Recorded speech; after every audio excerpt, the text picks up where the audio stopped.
united to fight a war that was very different from the one we fought in the trenches. Using small, mobile units, they challenged the might of an empire, and they were rallied around the ideas of a single, influential warrior. Ideas of freedom and change.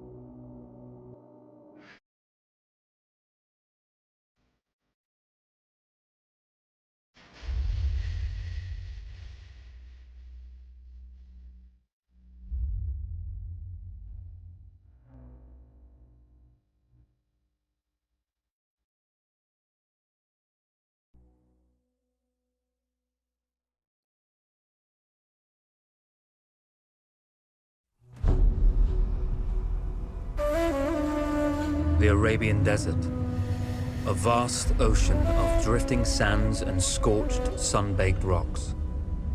Beneath these endless dunes, oil, the lifeblood of our new mechanical century. For more than 400 years, the Ottoman Empire has ruled these lands, controlling all that's to be found here. But the Ottomans do not rule unopposed. Small bands of Bedouin rebels have united to overthrow the empire. They strike without warning and then vanish into the desert. Fighting alongside them is a lone British officer whose exploits have earned him wide renown. The world has taken to calling this man Lawrence of Arabia. In the desert, you rely on good planning, but you also hope for a dash of luck. And luck was with us when we learned of a recently derailed Ottoman train carrying a most interesting piece of cargo.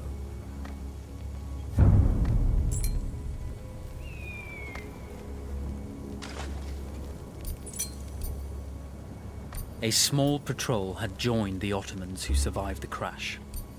Together, they guarded the wreckage and waited for reinforcements.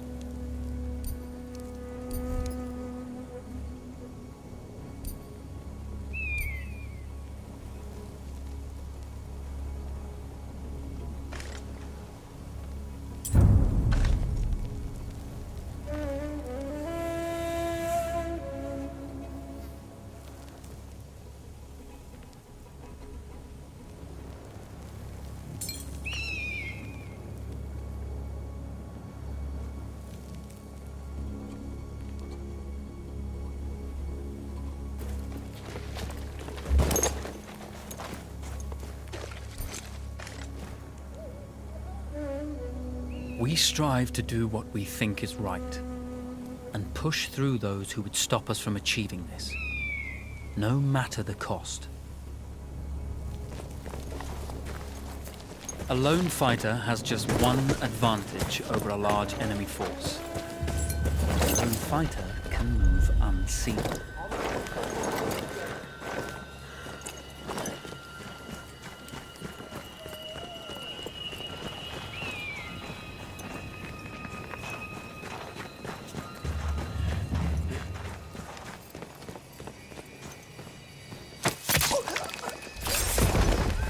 Tribesmen fought unconventionally, using weapons they knew well. Endurance, individual intelligence, and courage were their primary assets.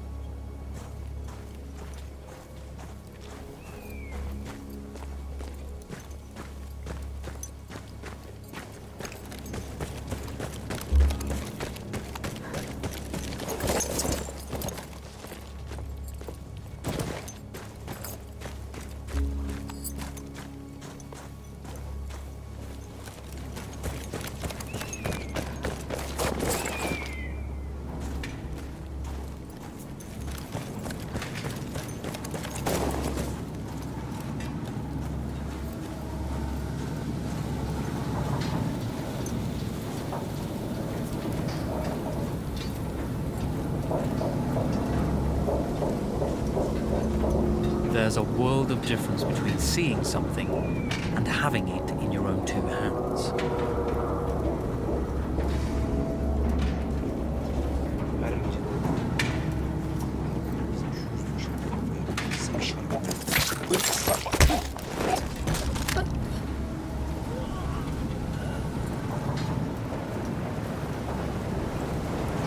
When your enemy has better weapons and better equipment than you, steal from your enemy.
Come out! It's over!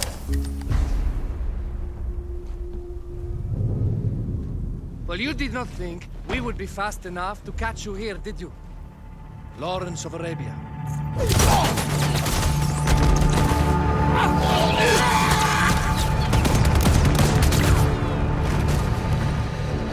Actually, I was rather depending on it. Lawrence. Well, this is very clever. Now the hunter becomes the hunted. So who might you be? How enchanting you are, my dear. I'll show you enchanting. If it weren't for you, I'd be free. Free, is it? You'll be free when you're dead. And I'm happy to tell you, the Empire intends to grant you all this freedom very soon. Even now, an engine of destruction scours this desert, obliterating your allies, your families, your homes. Soon there will be nowhere to run. Nowhere to hide. Soon all that you know, and all that you love, will be ashes. You will all be free to die. Oh. Ah, you animal! Zara!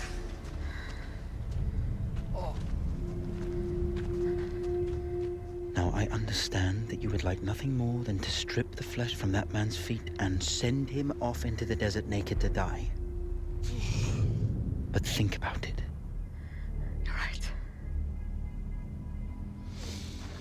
I'm sorry. My friend here, she can be a little brusque. You're going to tell me how to lie to your train, so we can lure it into a trap and destroy it. Impossible. To even begin to talk to that train, you would need an entire book of communication codes. Oh, like this one, you mean? You can never stop the progress of machines! One day, the whole world will take your lands, and the precious black gold beneath its sands. We shall see, my friend.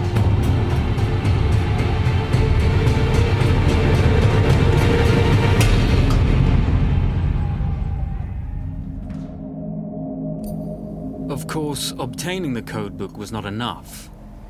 To destroy this Iron Dragon, this Canavar, as the Ottomans had named it, we had to send it 3 encrypted messages telling it to stand down. There were Ottoman outposts scattered along the railroad tracks. The commanders there carried high-priority message capsules. We had to use those to send our orders. Infiltrating the village wouldn't be easy. A full detachment of Ottoman soldiers had occupied it. The Ottomans had chosen an isolated location for their desert outpost. It seemed lightly defended. It was also well stocked with arms and equipment. The ancient ruins were all that remained of a civilization now lost to time. The Ottoman Empire brought in the modern world with a host of armored vehicles and field guns. 3 commanders to eliminate, 3 personal message capsules to be stolen, and then sent with our false orders. How Zara tackled this dangerous and audacious mission was up to her.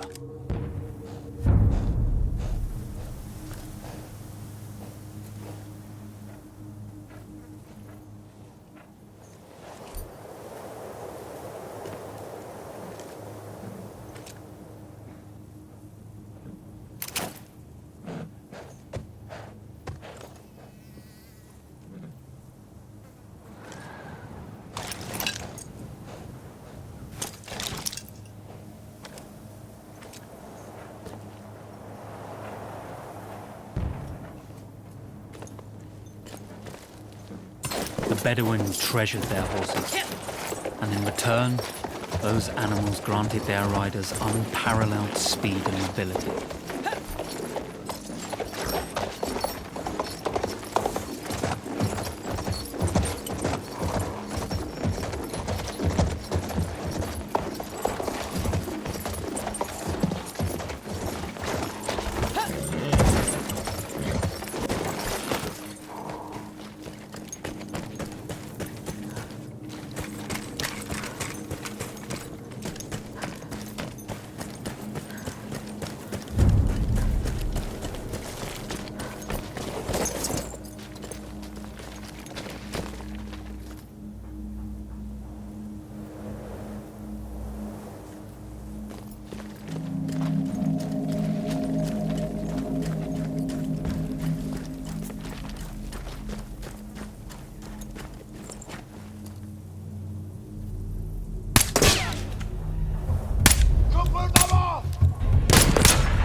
A single order wouldn't be enough.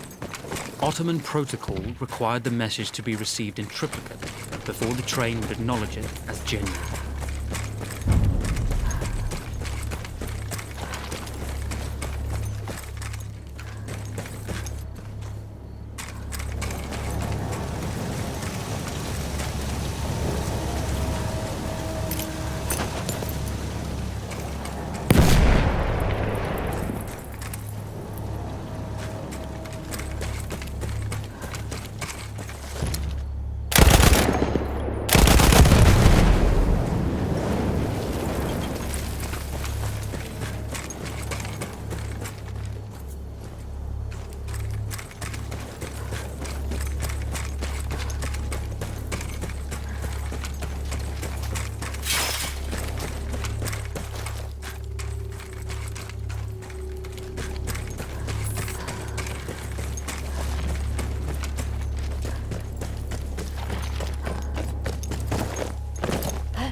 We were putting a great deal of trust in Zara's capabilities, but I had complete confidence that she would carry the day.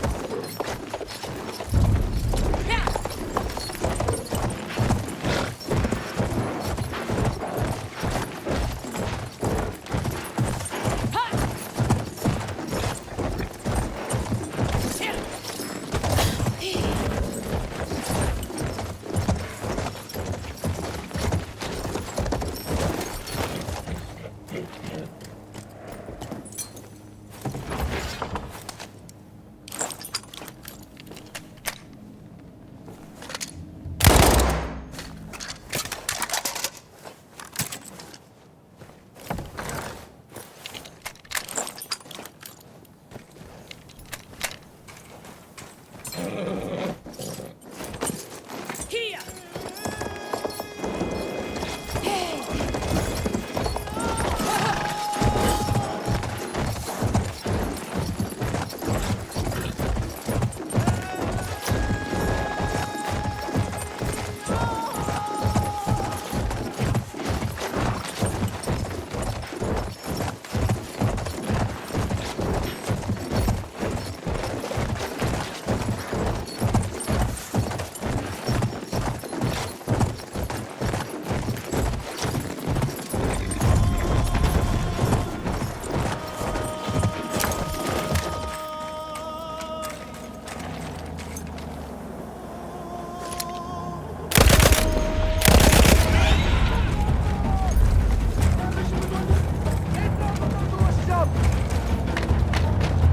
Kaçmanın manası yok.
You see, the message had already been sent, my dear.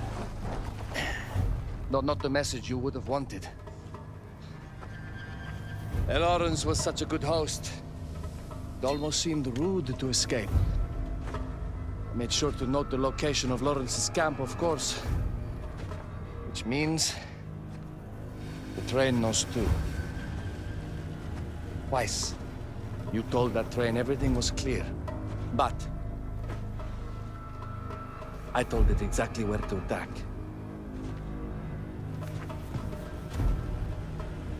The beast has your scent, my dear. And it's coming to slaughter you and your little band of rebels. First, the firestorm from the cannon. Then, up close with the troops to slaughter any survivors.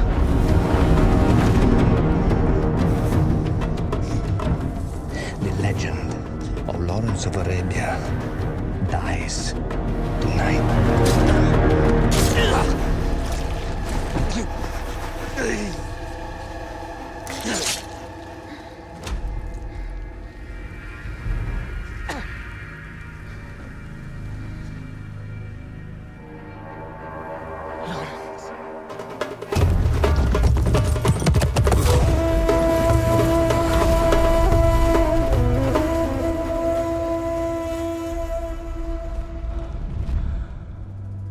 We slipped away just in time.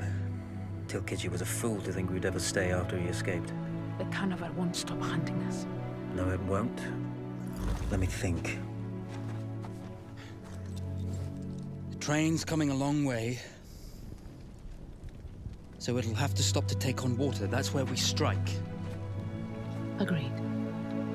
I'll deal with any sentries, then rig explosives on the track. Yes, and I'll rally our fighters. When I blow the lines, the train will be trapped. So when you hear the blast, you need to attack them with everything you have. It's good. But you know that there's a chance the men may not come. You may set off those explosives and find you're out there all alone. You know that.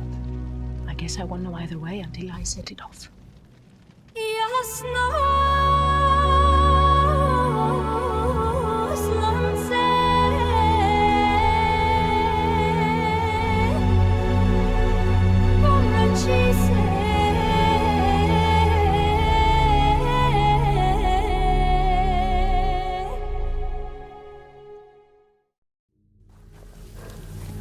Man makes plans, and God laughs.